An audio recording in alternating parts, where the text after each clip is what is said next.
एक बहुत गरीब आदमी था। वह रोजाना श्री कृष्ण के मंदिर में जाकर वहां साफ सफाई करता और फिर अपने काम पर चला जाता था। अक्सर वह अपने कान्हा से कहता, हे मेरे प्यारे कान्हा, कृपा करिए, मुझे आशीर्वाद दीजिए ताकि मेरे पास ढेर सारा धन दौलत आ जाए। एक दिन कान्हा मुस्कुराते हुए प्रकट हो गए और बोले, बताओ, क्या तुम मंदिर में केवल इसी लालसा से सेवा करने आते हो? वह आदमी पूरी ईमानदारी से बोला, हाँ प्रभु, मेरा उद्देश्य तो यही है कि मेरे पास खूब सारा धन आ जाए। इसी उम्मीद में मैं रोज आपके दर्शन करने आता हूँ। मैं सड़क किनारे छोटा मोटा सामान बेचता हूँ, लेकिन जिंदगी में सुख के दिन कब आएंगे ये नहीं जानता। कान्हा ने स्नेह से उसकी ओर देखा और बोले, चिंता मत करो, तुम्हारी मनोकामना अवश्य पूरी होगी। समय बदला, उस आदमी की मेहनत रंग लाई और वह अधिक धन कमाने लगा। धीरे धीरे वह इतना व्यस्त हो गया कि मंदिर जाना ही छूट गया। दिन, महीने और साल बीतते चले गए। वह अब एक बड़ा व्यापारी बन गया था। उसके पास ऐश्वर्य था, प्रतिष्ठा थी, लेकिन भीतर से एक खालीपन उसे सताता था। कई वर्षों बाद एक दिन अचानक उसका मन बेचैन हो उठा। उसे बचपन के मंदिर और अपने प्यारे कान्हा की याद आई। सुबह सुबह वह मंदिर पहुंचा।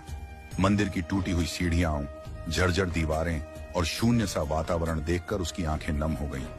वह झाड़ू उठाकर मंदिर में सफाई करने लगा, जैसे पुराने दिनों में किया करता था। उसी समय कान्हा पुनः प्रकट हुए। उनके चेहरे पर वही मधुर मुस्कान थी। कान्हा ने पूछा, क्या बात है सेठ जी, इतने वर्षों बाद कैसे आना हुआ? सुना है अब तो बड़े अमीर बन गए हो। वह व्यक्ति सिर झुकाकर अपराध भाव से बोला, प्रभु, मैंने धन तो खूब कमाया, अच्छे घरों में बच्चों की शादियां की, जीवन में पैसे की कोई कमी नहीं रही, परंतु मन में चैन नहीं है। हर दिन लगता था कि आऊं, सेवा करूं, पर व्यस्तता ने बांध लिया।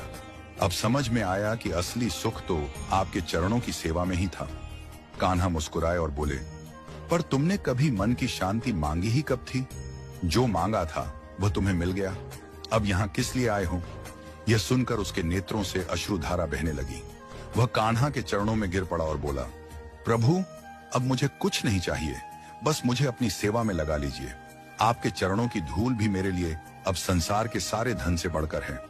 कान्हा ने स्नेहपूर्वक उसे उठाया और बोले, सुनो प्रिय भक्त, चाहे मांगने से सारी दुनिया की दौलत मिल जाए, लेकिन दिल का चयन केवल निस्वार्थ प्रेम और सेवा से ही मिलता है। सच्ची भक्ति वह नहीं जो किसी फल की आशा में की जाए, बल्कि वह है जिसमें प्रेम ही सब कुछ हो।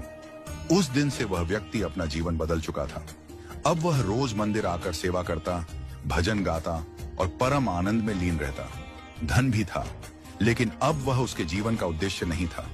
उसे मिला था वह जो सबसे दुर्लभ है, मन की सच्ची शांति। बोलो श्री कृष्ण भगवान की जय।